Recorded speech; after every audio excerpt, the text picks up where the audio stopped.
প্রিয় শ্রোতা, আসসালামু আলাইকুম।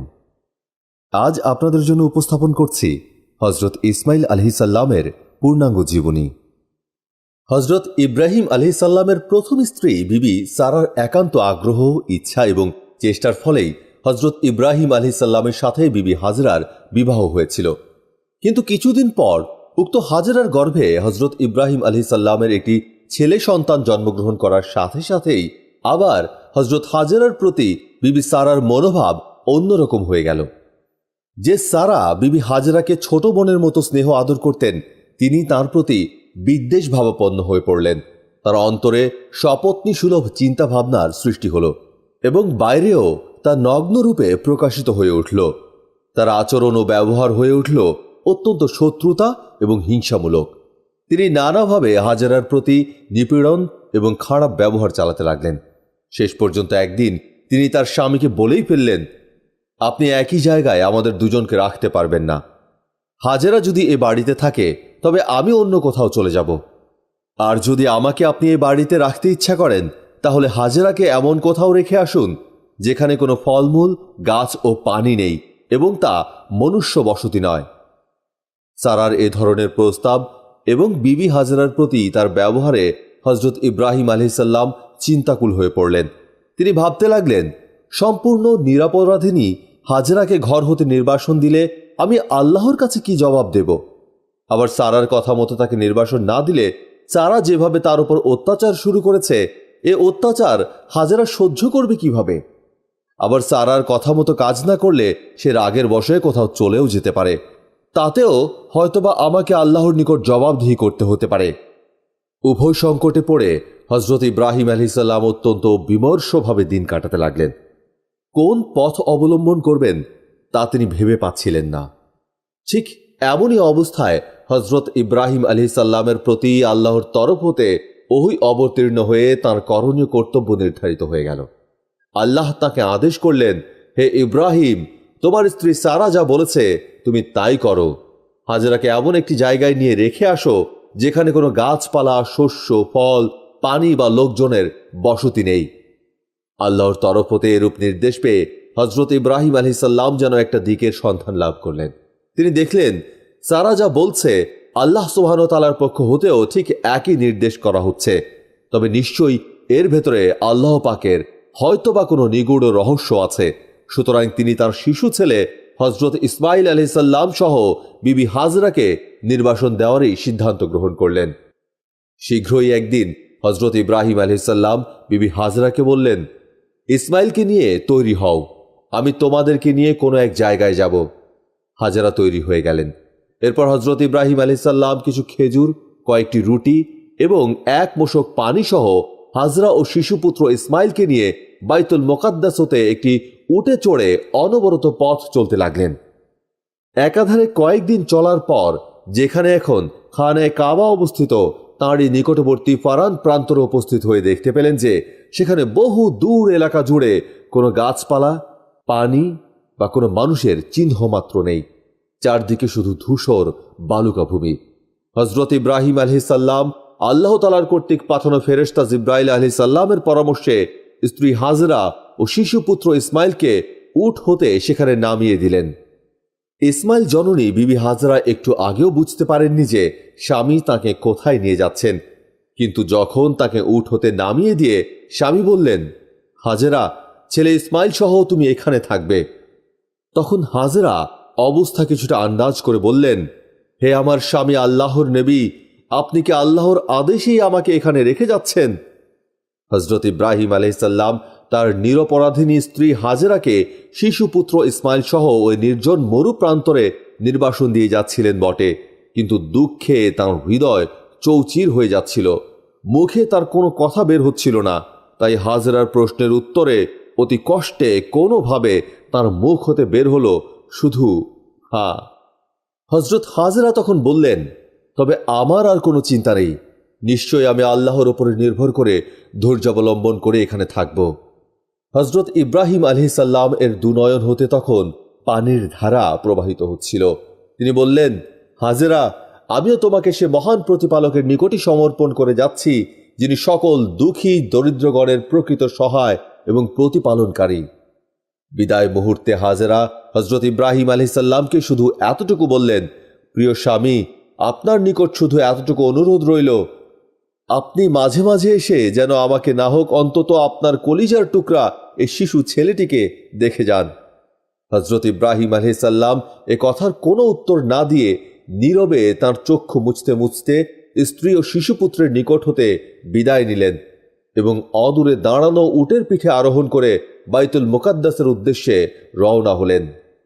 বিবি হাজেরা এ সময়ে শিশু ছেলেকে ক্রোড়ে ধারণ করে নিশ্চল পাথরের মূর্তির মতো চলমান উটটির দিকে এক দৃষ্টে তাকিয়ে রইলেন।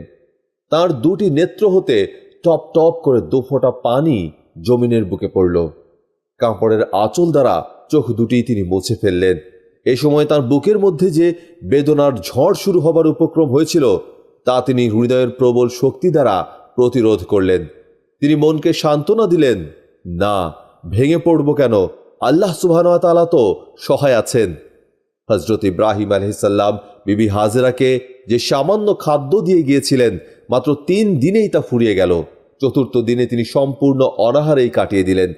মশকে যে পানিটুকু ছিল তাও শেষ হয়ে গেল। কাজেই ক্ষুধা ও পিপাসার তাড়নায় তিনি অস্থির হয়ে পড়লেন। শিশুপুত্র ইসমাইল অবশ্য মাতৃস্তন্য পান করতেন, কিন্তু চতুর্থ দিনের মতো আরও 2-1 দিন অতিবাহিত হওয়ার ফলে বিবি হাজেরার স্তন একেবারেই দুধ শূন্য হয়ে গেল। তিনি নিজের স্তনের বোটা টিপে দেখলেন 1 ফোঁটা দুধও বের হলো না। এমত অবস্থায় ছেলে ইসমাইলের জীবন কিভাবে রক্ষা করবেন তা নিয়ে বিবি হাজেরা বিশেষভাবে চিন্তিত এবং উদ্বিগ্ন হয়ে পড়লেন। ক্ষুধা তৃষ্ণায় শিশু ইসমাইলের অবস্থাও করুণ হয়ে উঠল। ক্ষুধার তাড়নায় তিনি কান্না শুরু করলেন, কিন্তু মাতা তার জন্য কোনো খাবারই ব্যবস্থা করতে পারলেন না। শিশু ইসমাইল ক্রমশ দুর্বল হয়ে পড়ছিলেন। পিপাসা তার প্রবল হয়ে উঠল। তিনি ছটফট করতে লাগলেন। পুত্রের অবস্থা দেখে বিবি হাজেরার মন কেঁদে উঠল। হায় হায়, এ ফলমূল পানি শূন্য এবং নির্জন স্থানে এখন তিনি কিভাবে কলিজার টুকরা ইসমাইলের প্রাণ রক্ষা করবেন? দ্রুত তিনি ছুটে গেলেন বাইরের দিকে। এদিকে সেদিকে ঘুরে খোঁজ করতে লাগলেন, কোথাও 1 ফোঁটা পানি পাওয়া যায় কিনা। কিন্তু না, কোথাও পানির সন্ধান পাওয়া গেল না। হঠাৎ তার দৃষ্টি পড়ল নিকটস্থ সাফা পাহাড়ের দিকে। তার মনে হলো সাফা পাহাড়ের ওপর হতে একটা পানির ঝর্ণা যেন নিচের দিকে প্রবাহিত হচ্ছে। অত্যন্ত আশা নিয়ে তিনি দৌড়ে গেলেন সেদিকে। নিকটবর্তী হয়ে তিনি দেখলেন যে না, সেখানে পানির চিহ্ন মাত্র নেই। তার দৃষ্টিভ্রম হয়েছিল। আসলে পাহাড়ের পাথরের ওপর সূর্যালোক পড়ে পানির ঝর্ণার মতো মনে হয়েছিল। তিনি সাফা পাহাড় হতে ফিরে আসলেন। এরপর মারোয়া পাহাড়ের দিকে হজরত হাজরার দৃষ্টি পড়তে সেখানে একই অবস্থা দৃষ্টিগোচর হলো। মনে হলো মারোয়া পাহাড়ের পাদদেশ দিয়ে পানির ঝর্ণা বয়ে যাচ্ছে। তখন তিনি ছুটে গেলেন আবার মারোয়া পাহাড়ে। সেখানে গিয়ে তার মোহ ভাঙল। গিয়ে দেখলেন না, সেখানেও সাফা পাহাড়ের মতো একই অবস্থা। পানি তো নয়, তা শুধু মিথ্যা মরিচিকা। সূর্য কিরণ এবং চকচকে পাথরের লীলা খেলা মিথ্যা হলেও তার মন মানতে ছিল না। তাই তিনি 1-2 করে সাফা ও মারোয়া পাহাড়ে পানির জন্য অন্তত 7 বার ছুটাছুটি করলেন। শেষ পর্যন্ত নিরাশ হয়ে তিনি চিৎকার করে কেঁদে উঠলেন এবং কাঁদতে কাঁদতেই তার মুমূর্ষু ছেলে ইসমাইলের নিকট ফিরে আসলেন। এসে দেখলেন তার মৃত্যুর আর দেরি নেই। কণ্ঠ তালু শুকিয়ে একেবারে কাঠ হয়ে গেছে। তখন আর তার কি করার আছে? তিনি ছেলেটির শিয়রের কাছে দাঁড়িয়েই দুহাত তুলে আল্লাহর দরবারে মোনাজাত করতে লাগলেন, ওহে দয়াময় মহাপ্রভু, তুমি আমারে করুণ অবস্থা নিজের চোখে দেখছ। তোমার নিকট কোনো কিছুই অদৃশ্য এবং গোপন থাকে না। তুমি সর্বশক্তিমান, তুমি যা ইচ্ছা তাই করতে পারো। তোমার নিকট আমার আকুল মিনতি, হে মাবুদ, তুমি যে কোনো প্রকারে হোক আমাকে একটু পানির ব্যবস্থা করে দিয়ে আমার এ শিশু ছেলেটির প্রাণ রক্ষা করো। হে মাবুদ, আমার এ শিশু ছেলেটি তোমার নিকট এখনো কোনো পাপ বা অপরাধ করেনি। সে সম্পূর্ণ নির্দোষ, নিরপরাধ। কোন দোষে সে এভাবে 1 ফোঁটা পানির অভাবে প্রাণ ত্যাগ করবে? হে প্রভু, তুমি রহিম ও রহমান, অসীম অফুরন্ত দয়ার ভাণ্ডার। তুমি তোমার সে অফুরন্ত দয়া দ্বারা আমার এ ছেলেটির প্রাণ রক্ষা করো।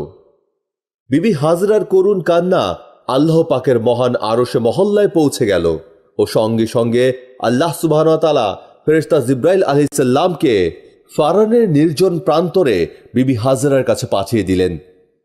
জিব্রাইল আলাইহিসসালাম এসেই শিশু ইসমাইল আলাইহিসসালাম যেখানে ভূমির উপরে শায়িত ছিলেন তার পাদদেশে দাঁড়ালেন এবং জমিনের ওপরে সজোরে একটি পদাঘাত করলেন, আর সঙ্গে সঙ্গে সেখানকার মাটি সরে গিয়ে একটি গভীর গর্তের সৃষ্টি হলো ও সে গর্ত থেকে অবিরল ধারায় পানি নির্গত হতে লাগল। জিব্রাইল আলাইহিসসালাম হাজেরাকে লক্ষ্য করে বললেন, হে নবী সহধর্মিণী, এ পানি আপনার ছেলেকে পান করান এবং আপনিও পান করে তৃপ্তি লাভ করুন। আল্লাহর রহমতে এ পানির বরকতে ক্ষুধা ও তৃষ্ণা উভয়ই দূরীভূত হবে, কেননা এ পবিত্র পানি করুণাময় আল্লাহ তাআলার রহমতের পানীয় এবং এ পানীয়র স্রোতধারা কোনো দিনই শেষ হবে না। হজরত হাজরা প্রথমে তার ছেলেকে পানি পান করালেন, তারপর নিজেও প্রাণ ভরে তা পান করলেন। তারপর উক্ত কুয়ার চারদিকে বাঁধ দিয়ে পানি আটক করে রাখলেন। এই কূপটির নাম হল জমজম কূপ। হজরত হাজরা পুত্রের জন্য পানির সন্ধান করতে গিয়ে যে 7 বার সাফা ও মারোয়া পাহাড়ে দৌড়াদৌড়ি করেছিলেন তার সে পুণ্য স্মৃতিকে পরম শ্রদ্ধায় চিরজাগরুক ও স্মরণীয় রাখার জন্য দুনিয়ার অসংখ্য মুসলিম প্রতি বছর খানায়ে কাবায় হজের উদ্দেশ্যে গমন করে 7 বার সাফা ও মারোয়া পাহাড়ে দৌড়িয়ে থাকেন, আর তারা সকলেই পবিত্র জমজম কূপের পানি পান করে তৃপ্তি লাভ করেন।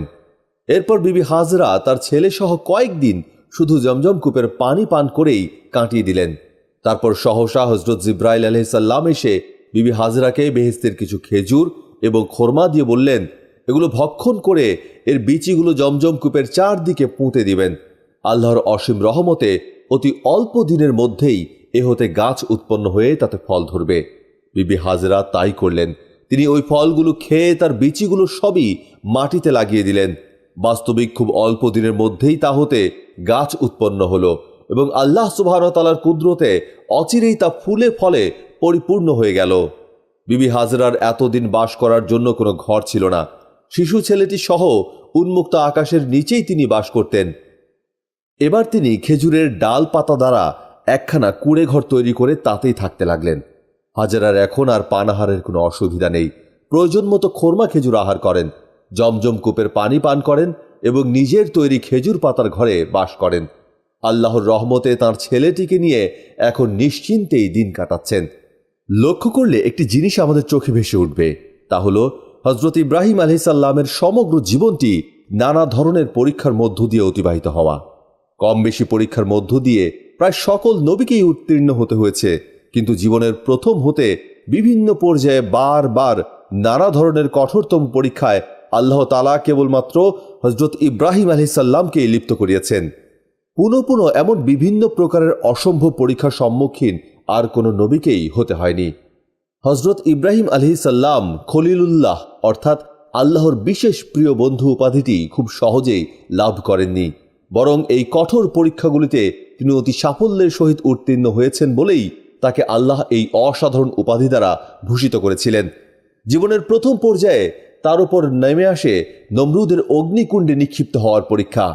দ্বিতীয় পর্যায়ে সংঘটিত হল বিবি হাজরাকে শিশুপুত্র ইসমাইল সহ নির্বাসন দানের ঘটনা।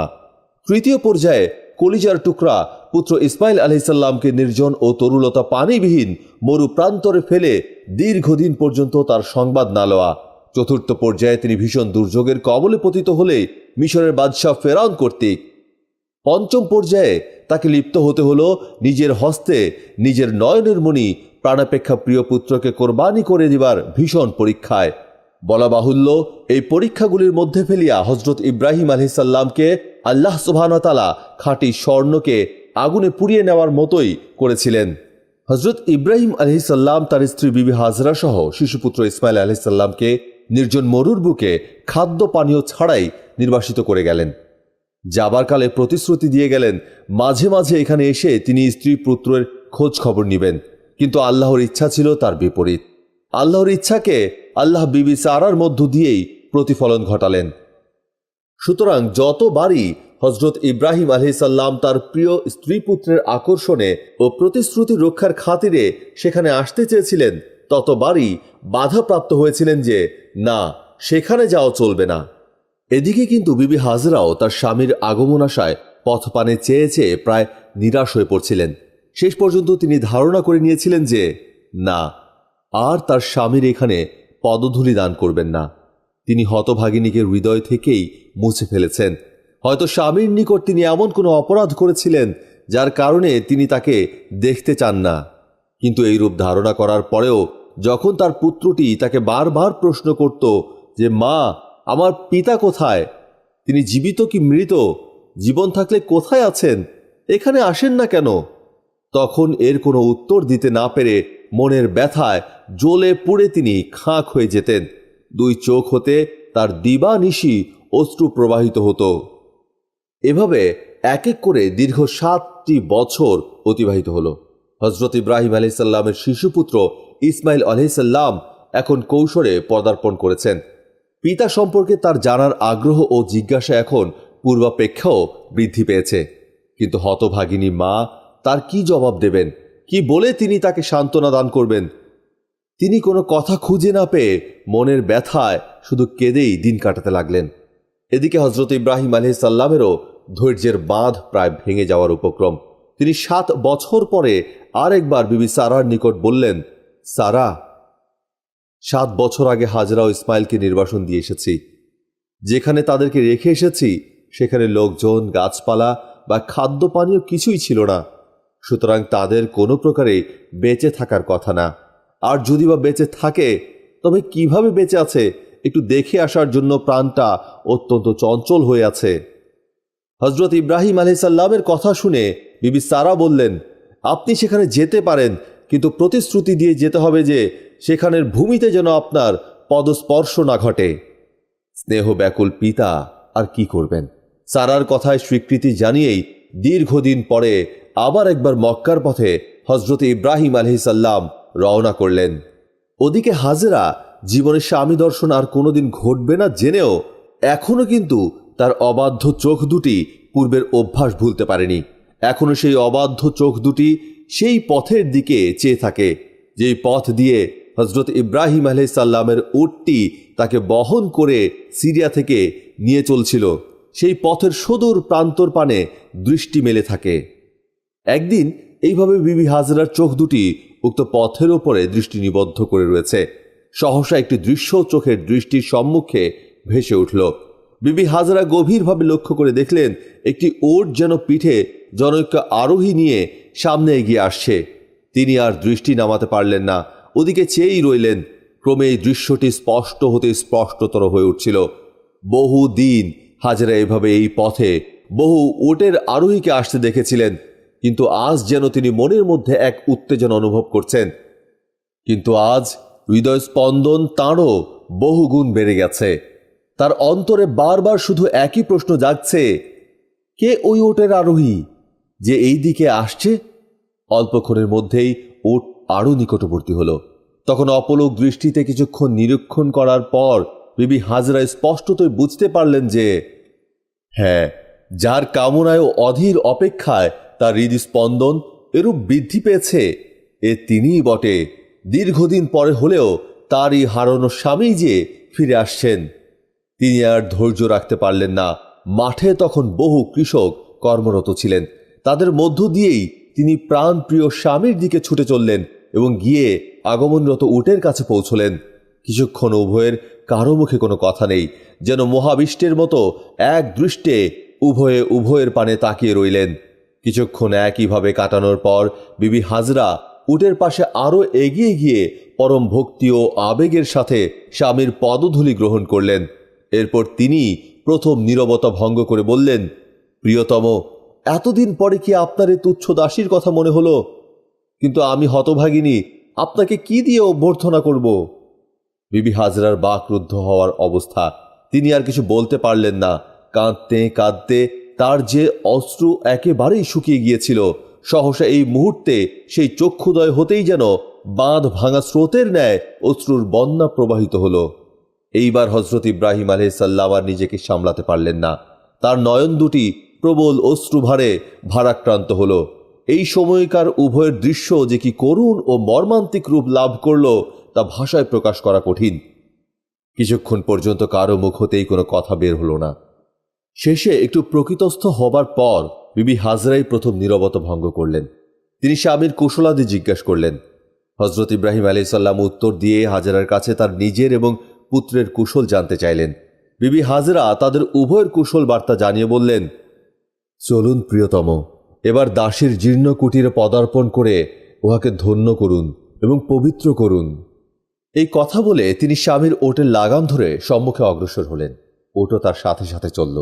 বিবি হাজেরা বলতে লাগলেন, আল্লাহর অসীম অনুগ্রহ ও আপনার দোয়ায় নির্জন ধূসর মরুভূমি এখন ফলমূল, শাকসবজি ও বিভিন্ন রকম শস্যাদিতে পরিপূর্ণ এক বিরাট লোকালয়ে পরিণত হয়েছে। কিন্তু কেবল আপনার এই দাসীরই অন্তর আজও শুধুমাত্র আপনার অদর্শনের কারণে মরুভূমির তুল্য রয়ে গেছে। কিন্তু জানি না আমার কোন পুণ্যের ফলে আজ আপনার মনে এ দাসীর ওপরে দয়া হয়েছে। আজ সত্যি আমার জীবনের সর্বাপেক্ষা বড় ঈদ বা আনন্দের দিন। এই আনন্দ পরম করুণাময় আল্লাহ তাআলাই আমাকে দান করেছেন। হজরত ইব্রাহিম আলাইহিসসালাম বিবি হাজেরার কথাগুলো শুনছিলেন আর অবাক বিস্ময়ে চারদিকে তাকাচ্ছিলেন। তিনি ভাবছিলেন, এ কি দেখছেন তিনি, যে ধূসর নির্জন মরুপ্রান্তরে তিনি স্ত্রী পুত্রকে রেখে গিয়েছিলেন। এটা কি সেই মরুভূমি? এখানে তো একটি বৃক্ষের চিহ্ন পর্যন্ত ছিল না। ধারের কাছে কোনোখানে কৃষিক্ষেত বা ফলের বাগিচার নাম মাত্র ছিল না। সারাদিন খোঁজ করেও এক বিন্দু পানি পাওয়া যেত না। সেখানে এসব বাগান, শস্যক্ষেত্র ও পানির কূপ কোথা থেকে আসলো? তিনি এই বিষয় বিবি হাজরার নিকট জিজ্ঞেস করলেন। বিবি হাজরা স্বামীর নিকট আদ্যপান্ত বিষয় বর্ণনা করলেন। হজরত ইব্রাহিম আলাইহিসসালাম মনে মনে আল্লাহর দরবারে অসংখ্য শুকরিয়া জানালেন হাজরার কথা শ্রবণ করে। কুটিরের সম্মুখে এসে বিবি হাজরা তার স্বামীকে বললেন, স্বামী, এইবার উট থেকে নেমে আপনি হতভাগিনীর ঘরে পদধূলি দিন। কিন্তু হজরত ইব্রাহিম আলাইহিসসালাম উট থেকে অবতরণ না করে উটের পিঠে থেকে বললেন, হাজরা, তুমি মনে বেদনা ও দুঃখ অনুভব করো না। আমি তোমার ঘরে পা রাখতে সক্ষম হব না, যেহেতু আমি তোমার সাথে সাক্ষাৎ করতে রওনা হবার সময় বিবি সারার নিকট প্রতিজ্ঞাবদ্ধ হয়ে এসেছিলাম। তোমার বাসস্থান এলাকায় নেমে সেখানকার কোনো স্থানেই আমি ভূমিতে পদস্পর্শ করতে পারবো না। আমি উটের পিঠে থেকেই তোমার ইসমাইলের জন্য দোয়া করে যাব। বিবি হাজরা কথা শুনে মুখে কিছুই বললেন না, শুধু অজান্তেই একটি দীর্ঘ নিঃশ্বাস বাইরে নিয়ে আসলেন। ঠিক এই মুহূর্তে বালক ইসমাইল আলাইহিসসালাম সেখানে এসে পড়লেন এবং হজরত ইব্রাহিম আলাইহিসসালামের দিকে ইঙ্গিত করে তার মায়ের নিকট জিজ্ঞেস করলেন, ইনি কে আম্মা? বিবি হাজরা কাঁদো কাঁদো স্বরে বললেন, যার সম্বন্ধে তুমি প্রতিদিন আমাকে জিজ্ঞাসা করো বাবা, ইনি তোমার বাবা। শোনামাত্র ইসমাইল আলাইহিসসালাম তখনই ছুটে গিয়ে তার পিতার একখানি হাত নিজের দুখানা হাতের মধ্যে চেপে ধরলেন। হজরত ইব্রাহিম আলাইহিসসালাম পুত্রের দিকে তাকিয়ে আর স্থির থাকতে পারলেন না। তার বুকের মধ্যে তখন স্নেহের তরঙ্গ বইতে লাগল। তিনি বালক ইসমাইল আলাইহিসসালামকে টেনে কোলে তুলে নিলেন। চুম্বনে চুম্বনে তার কচি গণ্ডদয় সিক্ত করে দিলেন। কিছুক্ষণ পুত্রকে কোলে রেখে স্নেহ ক্ষুধার জ্বালাকে কিছুটা উপশম করার পর তাকে কোল থেকে নামিয়ে রেখে তিনি বললেন, তবে এখন বিদায় গ্রহণ করি হাজেরা। আল্লাহ চাইলে আবার আসব, আবার দেখা দিয়ে যাব। বিবি হাজরার চক্ষু দুটোই ছলছল করে উঠল। কাঁদো কাঁদো স্বরে বললেন, স্বামী, একটু অপেক্ষা করুন। আমি আপনাকে প্রতিজ্ঞা ভঙ্গ করাবো না। আমি 2 খণ্ড পাথর এনে দিচ্ছি।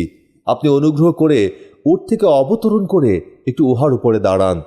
আমি জমজম কূপের পবিত্র পানি দ্বারা আপনার পদযুগল একটু ধৌত করে দেই। আশা করি দাসীর মনের এই বাসনাটিকে আপনি ব্যর্থ করে দেবেন না। হজরত ইব্রাহিম আলাইহিসসালাম স্ত্রীর এই বাসনা পূরণে রাজি হলেন। বিবি হাজরা 2খানা পাথর এনে উটের নিকটে স্থাপন করলেন। হজরত ইব্রাহিম আলাইহিসসালাম উট থেকে নেমে সেই পাথর 2খানের উপর দাঁড়ালেন। অতঃপর বিবি হাজরা পবিত্র জমজম কূপের পানি দ্বারা মনের মতো করে স্বামীর পা 2খানা ধৌত করে দিলেন। তারপর তিনি স্বীয় মাথার কেশোদার দিয়ে স্বামীর সিক্ত পা 2খানি মুছে দিলেন। তারপর ঘর থেকে কিছু সুস্বাদু ও টাটকা খেজুর এবং খুরমা এনে তাকে খেতে দিলেন। হজরত ইব্রাহিম আলাইহিসসালাম হাজরা প্রদত্ত খেজুর ও খুরমা পরম তৃপ্তির সাথে খেলেন এবং পবিত্র জমজমের পানি পান করে তৃপ্তি লাভ করলেন। তারপর আল্লাহর শুকরিয়া আদায় করে পুত্র ইসমাইল আলাইহিসসালামের কল্যাণ কামনা করে দোয়া করলেন। তারপর বিবি হাজরা ও পুত্রের নিকট থেকে বিদায় নিয়ে তিনি সিরিয়া অভিমুখে প্রস্থান করলেন।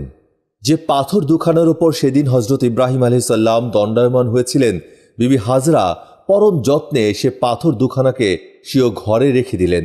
পরবর্তীকালে এটাই কাবা শরীফের এক দরজায় রক্ষিত হয়।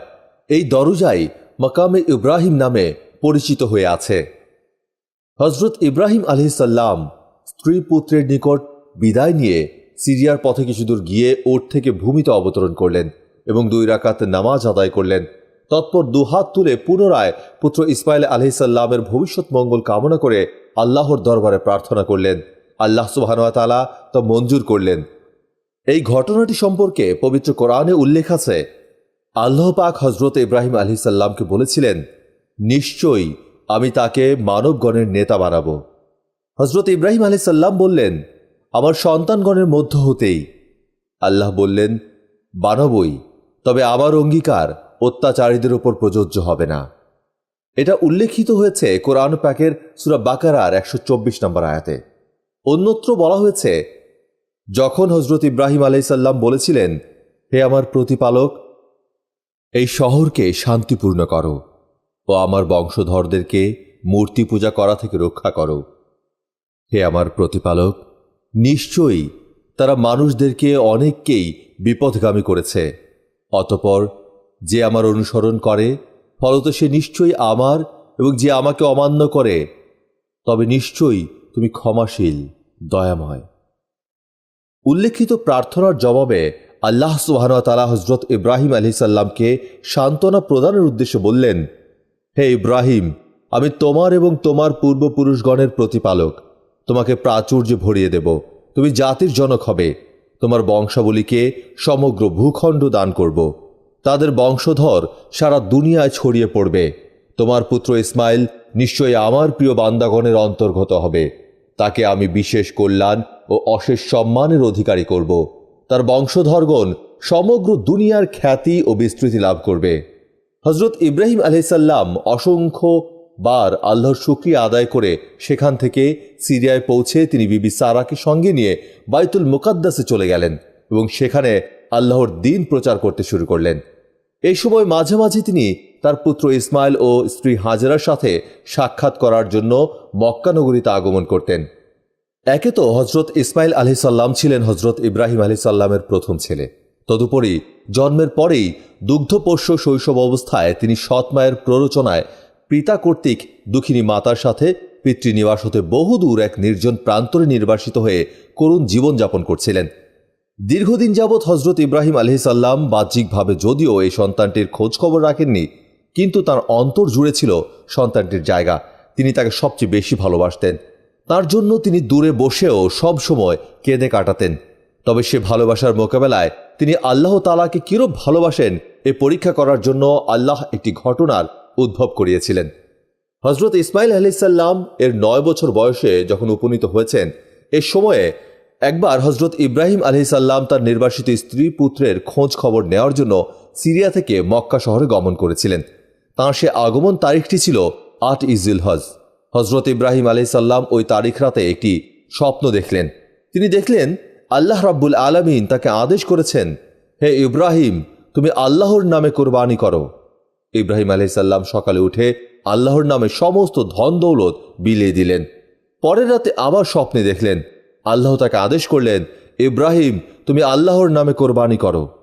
ভোরে তিনি আল্লাহর নামে 100 ওট কোরবানি করলেন।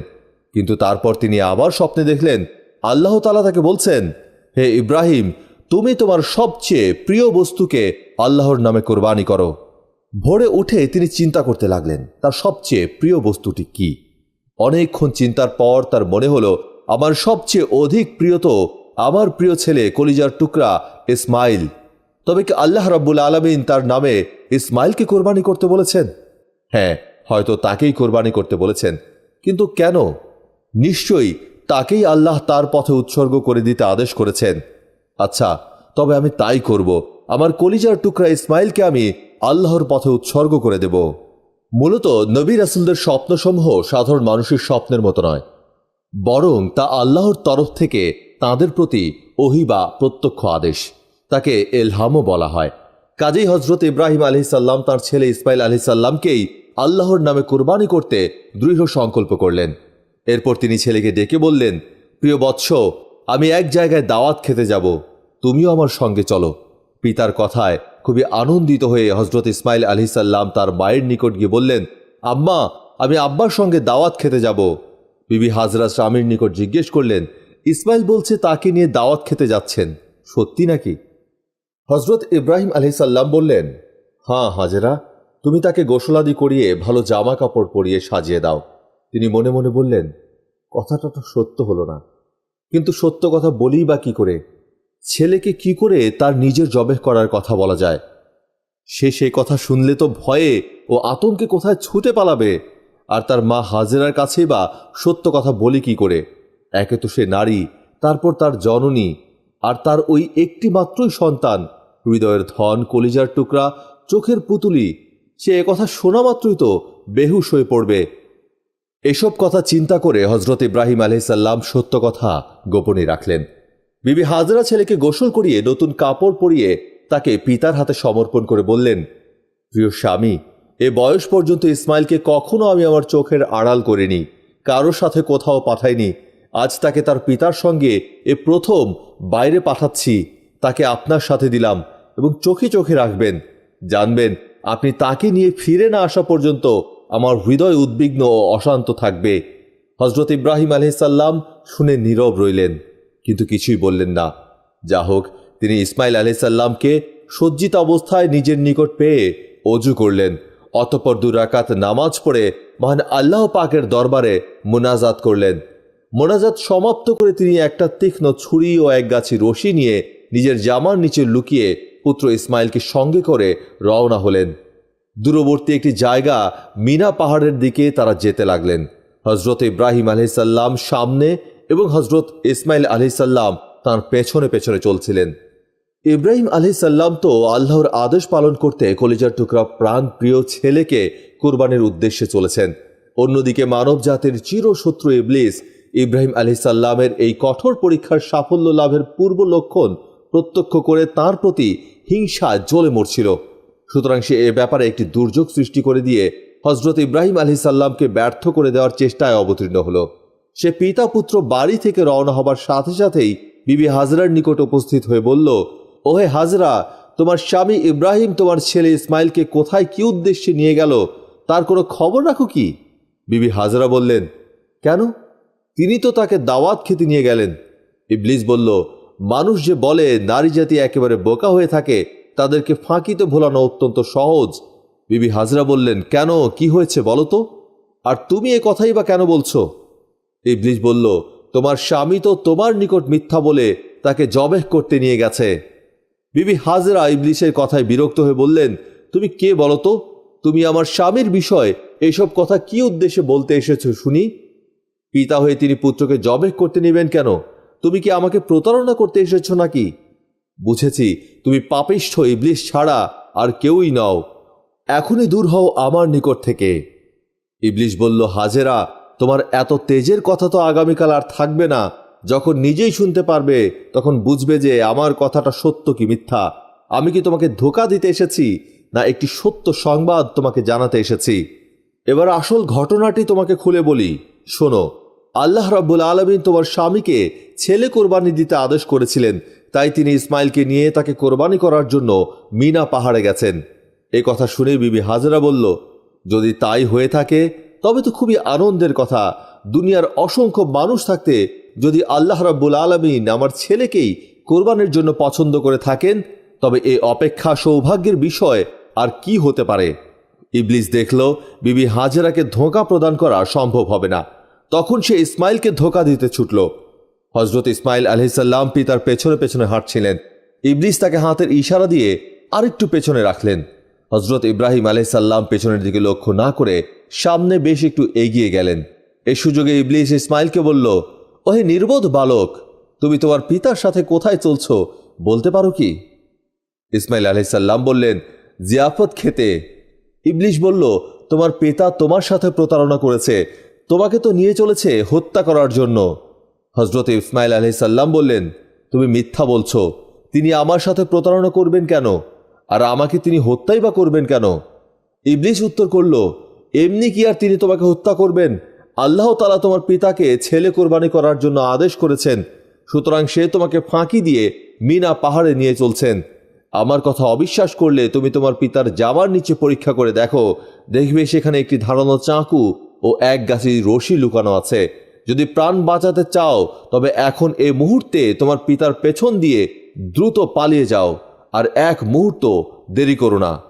হজরত ইসমাইল ইবলিশের কথা শুনে বললেন, আল্লাহর রাস্তায় কোরবানি হতে পারার কথা তো অত্যন্ত আনন্দের বিষয়। আল্লাহ সুবহানাহু ওয়া তাআলা আমার পিতার প্রতি আমাকে কোরবানি করার আদেশ করেছেন, এ অপেক্ষা আমার সৌভাগ্যের বিষয় আর কি হতে পারে। দুনিয়ার অসংখ্য বান্দার মধ্যে আমাকেই যে আল্লাহ কোরবানির জন্য কবুল করেছেন, এ আমার জন্য পরম আনন্দের কথা। তুমি আমাকে ধোঁকা প্রদান করতে এসেছো, দূর হও আমার নিকট থেকে। আমি আমার পিতার নিকট শুনেছি শয়তান মানুষকে সৎ কাজে বাধা প্রদান করে থাকে। নিশ্চয়ই তুমি শয়তান ব্যতীত আর কেউই নও। শয়তান হজরত ইসমাইল আলাইহিস সালামকে আরও কিছু কথা বলে তাকে পিতার নিকট থেকে ভাগিয়ে দিতে চেষ্টা করছিল, কিন্তু তিনি শয়তানের উদ্দেশ্য বুঝতে পেরে পাপিষ্ঠ শয়তানকে তাড়িয়ে দিলেন।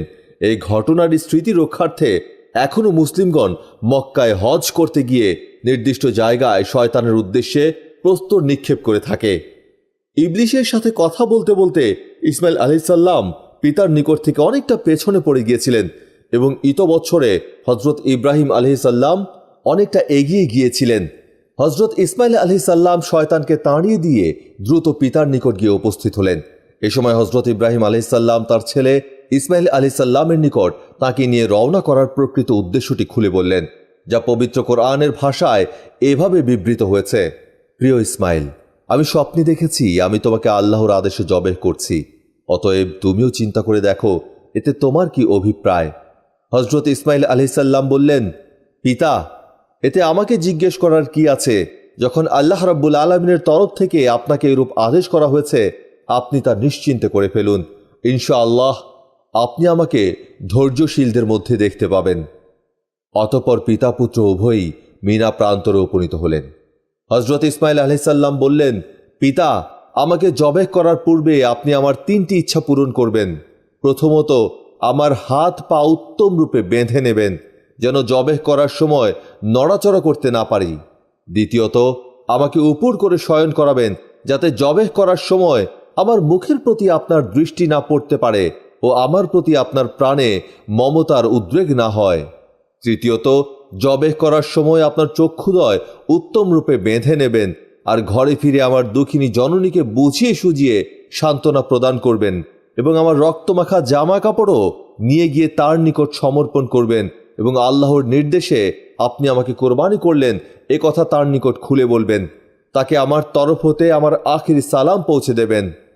হজরত ইব্রাহিম আলাইহিস সালাম পুত্রের কথায় স্বীকৃতি জানিয়ে তার কাপড়ের নিচে লুকানো রশি বের করে তা দ্বারা হজরত ইসমাইল আলাইহিস সালামের হাত পা মজবুতভাবে শক্ত করে বেঁধে এবং জমিনের উপর করে শোয়ালেন। এরপর লুকানো সুতীক্ষ্ণ ছুরি বের করলেন এবং নিজের চক্ষু বেঁধে তা সজোরে ইসমাইল আলাইহিস সালামের গলায় চালিয়ে দিলেন। কিন্তু তিনি যত চেষ্টাই করলেন, হজরত ইসমাইল আলাইহিস সালামের গলায় এক চুল মাত্র ছুরি বসল না। তখন হজরত ইসমাইল আলাইহিস সালাম তার পিতাকে বললেন, হে পিতা, আপনি সম্ভবত ছেলে স্নেহের প্রভাবে প্রভাবিত হয়ে ছুরি চালাতে পারছেন না। এতে আপনি আল্লাহর দরবারে জবাবদিহি হয়ে পড়বেন। আবার চেষ্টা করুন এবং শরীরের সমস্ত শক্তি প্রয়োগ করে ছুরি চালনা করুন। হজরত ইব্রাহিম আলাইহিস সালাম তাই করলেন। তিনি দেহের সমস্ত শক্তি প্রয়োগ করে হজরত ইসমাইল আলাইহিস সালামের গলায় ছুরি চালালেন, কিন্তু তাতেও হজরত ইসমাইল আলাইহিস সালামের গলা এতটুকু মাত্র কাটল না। হজরত ইব্রাহিম আলাইহিস সালাম তখন রাগ হয়ে হাতের ছুরি দূরে ছুঁড়ে ফেললেন। তাতে তা একখানা পাথরের ওপর পড়ে তা দ্বিখণ্ডিত হয়ে গেল। হজরত ইব্রাহিম আলাইহিস সালাম চক্ষুদয় খুলে ফেলে দেখলেন তার পাশেই ফেরেশতা জিব্রাইল আলাইহিস সালাম একটি দুম্বা নিয়ে দাঁড়িয়ে রয়েছেন। তিনি অত্যন্ত দুঃখিতভাবে আল্লাহ রাব্বুল আলামিনকে লক্ষ্য করে বললেন, হে মাবুদ, তোমার নিকট কি এমন অপরাধ করেছি যার জন্যে আমি তোমার আদেশ পালনে সক্ষম হলাম না? তুমি আমার সে অপরাধ ক্ষমা করো। ফেরেশতা জিব্রাইল আলাইহিস সালাম হজরত ইব্রাহিম আলাইহিস সালামকে বললেন, হে ইব্রাহিম আলাইহিস সালাম, আল্লাহ তাআলা আপনার প্রতি এতটুকু অসন্তুষ্ট নন, বরং আপনি তার আদেশ পালন করে নিজের প্রিয় ছেলেকে কোরবানি দিতে উদ্যত হয়েছিলেন এবং আপনার ছেলেও যেভাবে আল্লাহর আদেশ মান্য করে তার পথে নিজের প্রাণ উৎসর্গ করে প্রস্তুত হয়েছিলেন, তাতে আল্লাহ রাব্বুল আলামিন আপনাদের পিতা পুত্র উভয়ের প্রতি যার পর নাই খুশি হয়েছেন, তিনি আপনাদের উভয়কে শুধু পরীক্ষা করেছিলেন, তাতে আপনারা উভয়ই উত্তীর্ণ হয়ে পরম সাফল্য অর্জন করেছেন। এবার তার কৃতজ্ঞতা জ্ঞানস্বরূপ আপনি এ দুম্বাটিকে আল্লাহর উদ্দেশ্যে কোরবানি করুন। হজরত ইব্রাহিম আলাইহিস সালাম তখন সেই দুম্বাটিকে আল্লাহর নামে জবেহ করলেন। কোনো কোনো ব্যক্তি এরূপ বর্ণনা করেন যে হজরত ইব্রাহিম আলাইহিস সালামের জবেহকৃত দুম্বাটির সারা দেহের রং ছিল সাদা এবং তার মস্তকের বর্ণ ছিল কালো। কেউ কেউ বলেন যে হজরত আদম আলাইহিস সালামের পুণ্যবান পুত্র হাবিল এ দুম্বাটিকেই কোরবানি করেছিলেন। তারপর প্রায় 2000 বছর পর্যন্ত আল্লাহ রাব্বুল আলামিন তাকে বেহেশতে রেখেছিলেন। অতঃপর হজরত ইব্রাহিম আলাইহিস সালাম কর্তৃক পুনরায় কুরবানি করার জন্য ফেরেশতা জিব্রাইল আলাইহিস সালাম মারফত তাকে দুনিয়ায় প্রেরণ করেছিলেন। তার চামড়ার দ্বারা দস্তরখানা তৈরি করে হজরত ইব্রাহিম আলাইহিস সালাম মেহমানদেরকে তাতে খানা পরিবেশন করতেন। আর তার পশম দ্বারা বিবি সারা একখানি চাদর তৈরি করেছিলেন। হজরত ইব্রাহিম আলাইহিস সালাম ওই চাদরখানা তাবুতে সাকিনার ভেতরে রেখে দিয়েছিলেন। পরবর্তীকালে ফেরেশতা জিব্রাইল আলাইহিস সালাম উক্ত চাদরখানা শেষ নবী হজরত রাসূল করিম সাল্লাল্লাহু আলাইহি সাল্লামকে অর্পণ করেছিলেন এবং তিনি তা দ্বারা খেরকা তৈরি করে পরিধান করার জন্য আমিরুল মুমিনিন হজরত ওমর রাদিয়াল্লাহু তাআলা আনহুকে দান করেছিলেন। হজরত ইব্রাহিম আলাইহিস সালাম নিজের পুত্র হজরত ইসমাইল আলাইহিস সালাম সহ কাবাঘর নির্মাণকালে আল্লাহ রাব্বুল আলামিনের নিকট দোয়া করেছিলেন, হে আমাদের প্রতিপালক, এই খেদমতটি আমাদের নিকট হতে কবুল করুন। নিশ্চয়ই আপনি সর্বশ্রোতা, মহাজ্ঞানী। সঙ্গে সঙ্গে তিনি আল্লাহ রাব্বুল আলামিনের দরবারে এ দোয়াও করেছিলেন, হে আমাদের প্রতিপালক, আর আমরা এ দোয়াও করছি যে আমাদেরকে আপনার খাঁটি অনুগত বানিয়ে নিন এবং আমাদের বংশধরগণ হতেও আপনার অনুগত একদল সৃষ্টি করুন। আর আমাদেরকে আমাদের হজের ও অন্যান্য বিষয়ের বিধানসমূহ আদেশ করে দিন এবং আমাদের প্রতি বিশেষ দৃষ্টি রাখুন। আপনি আমাদের তওবা কবুল করুন। নিঃসন্দেহে আপনি তওবা গ্রহণকারী ও বিশেষ মেহেরবান। হে আমাদের প্রতিপালক, আর সে দলে তাঁদেরই মধ্য হতে এমন একজন পয়গম্বরও নির্দিষ্ট করে দিন যিনি তাদেরকে আপনার আয়াতসমূহ পাঠ করে শোনাতে থাকেন এবং তাদেরকে আসমানি কিতাব এবং এর বিষয়সমূহ ও হিকমত শিক্ষাদান করেন এবং তাদেরকে এ পাঠ্যাভ্যাস ও শিক্ষা দ্বারা মূর্খতাপূর্ণ বিশ্বাস ও আমলসমূহ হতে পবিত্র বা নির্দোষ করে দিন। নিশ্চয়ই আপনি মহাশক্তিশালী ও মহাজ্ঞানময়। হজরত ইসমাইল আলাইহিস সালামের শৈশব কিভাবে অতিক্রান্ত হয়েছিল তা আমরা পূর্বেই উল্লেখ করেছি। আল্লাহর অপূর্ব কুদরতই তাকে মায়ের সহিত মরু মক্কায় টেনে এনেছিল, আর তার জন্যই পবিত্র খানায় কাবা ও জমজম কূপের সাথে তার স্মৃতি চিরবিজড়িত হয়ে রয়েছে। তিনি কাবা গৃহ নির্মাণে ছিলেন নবী ইব্রাহিম আলাইহিস সালামের একমাত্র সঙ্গী ও সাহায্যকারী। বাল্যকাল থেকেই তিনি বিভিন্ন গুণের অধিকারী ছিলেন। তিনি ছিলেন সত্যবাদী, ন্যায়পরায়ণ, ধর্মভীরু, আমানতদার, ওয়াদা পালনকারী ও পিতামাতার ভক্ত এবং একান্ত বাধ্যগত সন্তান। তিনি যদিও শৈশব ও কৈশোরের দিনগুলি নির্বাসিত জীবনে জনহীন পরিবেশে কাটিয়েছিলেন, তারপর কিছু সংখ্যক লোকের সাহচর্য লাভ করলেও শিক্ষা দীক্ষা লাভ এবং চরিত্র গঠনের কোনো ব্যবস্থা ছিল না। তবুও দেখা গেল মক্কা যখন একটি বিরাট জনপদে পরিণত হল, তখনকার প্রত্যেকটি লোক হজরত ইসমাইল আলাইহিস সালামের উত্তম স্বভাব চরিত্র ও আচার ব্যবহারে এতটুকুই মুগ্ধ হল যে তারা সেই বালকটিকে মনে প্রাণে স্নেহ করতে লাগল। অতি অল্প দিনের মধ্যেই তিনি সবার নিকট শ্রদ্ধার এবং ভক্তির পাত্র হয়ে পড়লেন। তার জননী হাজেরা অবশ্য বিদুষী এবং মহীয়সী মহিলা ছিলেন। তার নিকট থেকে হজরত ইসমাইল আলাইহিস সালাম যতদূর সম্ভব লেখাপড়া শিখেছিলেন এবং তার উত্তম চরিত্র গঠনেও এই জননীরই অবদান ছিল। বিবি হাজরা একাধারে 12 বৎসর কাল স্বামী হজরত ইব্রাহিম আলাইহিস সালামের সাহচর্যে থেকে যে অমূল্য শিক্ষা লাভ করেছিলেন তারই পুরোপুরি পুত্র ইসমাইল আলাইহিস সালামের জীবনে ফুটিয়ে তুলেছিলেন। হজরত ইসমাইল আলাইহিস সালাম প্রথম যৌবনে পিতার নিকট থেকেও অগাধ জ্ঞান অর্জন করার সুযোগ পেয়েছিলেন। তিনি নবুয়ত প্রাপ্ত হয়েছিলেন অবশ্য পিতার মৃত্যুর পরে, কিন্তু তার পূর্বেই তিনি শিক্ষা দীক্ষা, অগাধ জ্ঞান এবং শ্রেষ্ঠ চরিত্রগুণে দেশের প্রতিটি মানুষের মন জয় করে নিয়েছিলেন। আর এজন্যই নবুয়ত লাভ করার পর সত্য ধর্ম প্রচার করতে তার মোটেই বেগ পেতে হয়নি। হজরত ইব্রাহিম আলাইহিসসালামের শেষ জীবনে একবার পুত্র ইসমাইল আলাইহিসসালাম তাকে জিজ্ঞেস করলেন, বাবা, আপনি কোন গুণ দ্বারা আল্লাহর এতটা প্রিয় পাত্র হলেন? হজরত ইব্রাহিম আলাইহিসসালাম উত্তর দিলেন, বৎস, আমি 3টি কাজ বেশি পছন্দ করে থাকি। এটাই আমার প্রতি আল্লাহ তাআলার অধিক খুশির কারণ। আশা করি তুমিও ওই 3টি কাজ পালন করে চলবে। এর একটি হলো এই যে আমি কোনোদিন নিজের রুজির জন্য চিন্তা করিনি, অর্থাৎ আগামীকাল কি আহার করব এই চিন্তা আমার হৃদয়ে কখনো স্থান লাভ করেনি। দ্বিতীয়টি হলো মেহমানকে না খাইয়ে আমি কখনো কিছু আহার করিনি। এইভাবে একাধারে 7 দিন পর্যন্ত আমি অভুক্ত অবস্থায় মেহমানের জন্য প্রতীক্ষা করেছি। তৃতীয়টি এই যে পার্থিব কাজ ও পারলৌকিক কাজ কখনো একত্রে আমার সম্মুখে আসলে আমি সর্বদাই পারলৌকিক কাজের প্রাধান্য দিয়েছি এবং এটাই সম্পন্ন করেছি। তারপর সম্ভব হলে পার্থিব কাজ করেছি, আর তা না হলে সেটা না করেছি।